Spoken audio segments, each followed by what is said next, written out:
Just one more week, guys, and the Premier League's back. I know it's difficult, but let's get into today's Chelsea video, people. Hello guys, subscribe to WorldWideChels. I WorldWideChels. WorldWideChels. Subscribe to WorldWideChels. Thank you for your support. Yes, people, welcome to another Chelsea video. Man, keeping you guys up to date every single day when possible with the latest Chelsea news. This one coming thick and fast for you beautiful people. Luke Harris. Not going to act like I know so much about him, but I've done a bit of research, seen what he's done over the summer, and a young prospect that Chelsea are looking into. We're going to be talking about him in depth and all the latest Chelsea news, as I said earlier.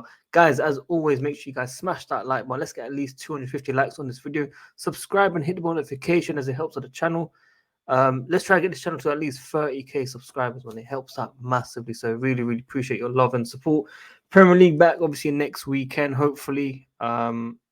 Yeah, I don't know. This international break is absolutely killing me. England were absolute shocking as well. But before I get into everything, today's video is sponsored by Sporting and Chelsea group chat, Chelsea talks, player ratings, predictions, everything that you guys can do all in one. It is free. Come and join us. Link in the description, link in the comments, or just comment and I'll respond to you if you want the link as well. So I want to talk about this Luke Harris youngster. Now, what surprised me mainly was the price, I'm not going to say we're definitely going to sign this guy 100%. It's a 17-year-old striker. But when I look online, it says he's an attacking midfielder or central midfielder is his main position. He did score a hat-trick against Chelsea before the Premier League 2 started for Fulham. But he's got around 4 goals in 3 games as well currently. And they're saying around 25 million plus 5 million add-ons on the cards. Harris scored a hat-trick against Chelsea on 21s, and he's in the World squad for Poland today at age 17. Now, I've been talking to a few Fulham fans right now. They want him in the first team squad right now. They want him to help out Mitrovic. But when I look online and try to figure out all his information, of course, they talk about him in the midfield. Agent is known player under 18. Obviously from Wales, 17 years old, born in 2005. It makes me feel old, really. I'm not going to lie to you. It makes me feel old 100%.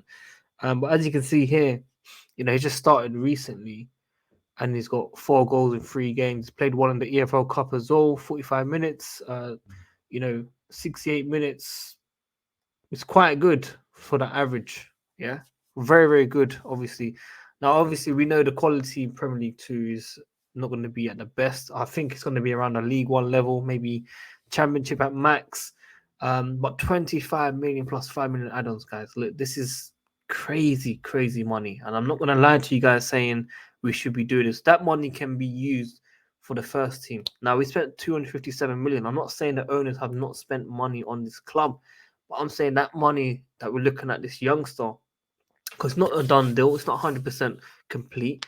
I remember we spoke about the Salzburg director coming through. Here we go for Fabrizio and then suddenly change. So I'm not going to be like, this guy's 100% joining until I get confirmation from outlets and news and other YouTubers and everyone talking on the social medias that it is a done deal. Someone holding the shirt or Chelsea announcing, that's when we're going to wait for that. So it's still early days. Like I said, what, 25 plus 5 million is crazy. I mean, I'm sure he's got a massive future ahead of himself. Todd Bowley looking at the prospects of getting the best players in this football club. So, like I said, he scored a hat-trick against Chelsea. And some of the comments here saying, can we see them in the starting lineup for certain games that they played? And to bring him into the first team. That's basically what they want to see. So let's keep an eye on that one for sure. It's going to be very interesting to see what happens on that one.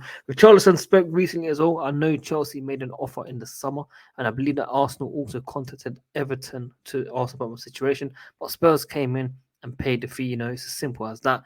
So obviously, he didn't reject Chelsea. Chelsea just didn't come in for, to give him the fee straight away. It's not the player rejected us like the way the rival fans, especially Spurs fans, again, they're thinking they got one over us or something. We're looking at other players. He just was an option that we were ready to make an offer. And unfortunately, well, for me, I didn't really want him anyway, but I'm sure some of you guys might have wanted him. I was looking at Gabriel Jesus, Sterling. I was looking at Dembele, Rafinha. I didn't really talk too much on Richarlison. If you look at my videos in a couple months ago, basically. So, um, I mean, he's doing okay at Tottenham. I hope he flops. Obviously, I think he scored 2 goals in the Champions League. You know, the teary moment with his father. Obviously, as a human being, that's nice to see. Emotional that you've come a long way. But from a sporting aspect, you know, Chelsea, Tottenham. I hope this guy suffers, especially my brother's a Tottenham fan. I want to talk about this Trevor Chalobah. It's good. You know what I like? You know what I really like? When players actually have their accounts. You know, Michi, when he first come to Chelsea, I don't know if you guys remember, this guy was active on social media. He was liking tweets, he was responding, he was making jokes, he was taking some of the trolls, you know, not too serious, and he was bantering. And I get it, a lot of people are very, very abusive behind, you know, no pictures, AVIs, and they need to be held accountable, sorry. And that's why maybe footballers don't want to use their accounts as much. But when I see stuff like this, you know, we've got part of the fan base always saying Chalobah started in games that we've lost or conceded a lot of goals. Because it was said yesterday that Chelsea played against Portsmouth at Cobham training ground and we lost 4-2. It says Chelsea 11. We don't know who started. We don't know who played. We don't know even who scored, unless you guys got that information yourself. But from what I see, this clown obviously is busting jokes or trying to bust jokes or whatever. But when I look at this guy's tweets, he's been tweeting Chalobah hate for time. And obviously, I don't condone that, obviously.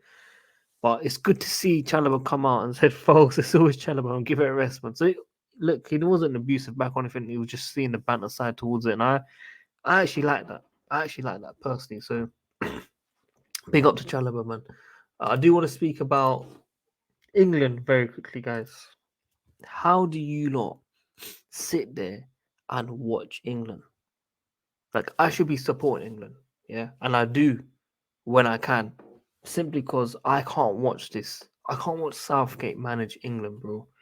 If you want to win the World Cup right now, England fans, sack Southgate, get Tuchel in. It's as simple as that. If you really are serious about winning the World Cup and you want to go far in this campaign because you got relegated in the Nations League, get rid of this fucking clown. It's as simple as that, people. Get rid of this clown. And I'm saying that now. You lot could talk about the Euros and the World Cup. Honestly, with that squad, I would have got to the finals. I would have got to the finals. No cap. I've done it in Championship Manager, Football Manager, FIFA, Pro Evolution. I've done it on all games. I've got experience on my CV. Like, no jokes aside, people. If I had that squad, I would be honestly in the finals. Fantastic bunch of players. Okay, a lot of people hating on Mason Mount before the game. He didn't even play. You can't blame him. Reece James had amazing numbers, but it didn't look like on the pitch players were performing. And you got Gary Lineker talking about Madison. Maybe Madison should have been in the squad, but Trent. He's trying to say Reece James wasn't good enough on the right side, and Trent would have made a difference. Trent is absolute shocking as a right back. And I usually defend Trent. Maybe 1 year ago, 2 years ago, I was saying Trent's been there for longer. He's better than Reece James because his longevity, he's won titles and stuff. And obviously, Chelsea won the Champions League. Reece James was important, and he's shown that he's improved. So now I'm putting Reece James forward, but it doesn't mean that I'm, flip flopping. I just noticed Trent doing bits over the years because he has been doing bits, but this season the defending is getting worse and worse and worse. It was bad last year, don't get me wrong, but it's absolutely shocking the way this guy just stands. He's worse than Aspi. Let's be real. He's worse than Aspi right now. Trent Alexander-Arnold. So that's all I got to say about this guy, TAA. But yeah, I don't know why the agenda against Reece James was very, very harsh. Even on I think it was BBC Sport or something like that. The commentary was just mocking it, just absolute mocking it, and he was one of our best players against Italy. So I don't really understand, the media sometimes they just hate on Chelsea players or something. There's always something against Chelsea. That's what I believe anyway. But guys, that is everything from me. I'm not going to waste too much of your time because honestly, international break is the worst periods for me as a Chelsea, as a content creator, especially as well. That I can't make content, I can't stream. No one's watching in general. The traffic ain't high. Other YouTubers ain't doing well. You know, it's the worst time for us, man. But without you guys, we are nothing. So please smash that like button, subscribe, and hit the notification. Tune in every single day. Comment down below your thoughts and opinions. Luke Harris will keep an eye on him, and we'll see you guys very soon. Well, just guys, I'm out.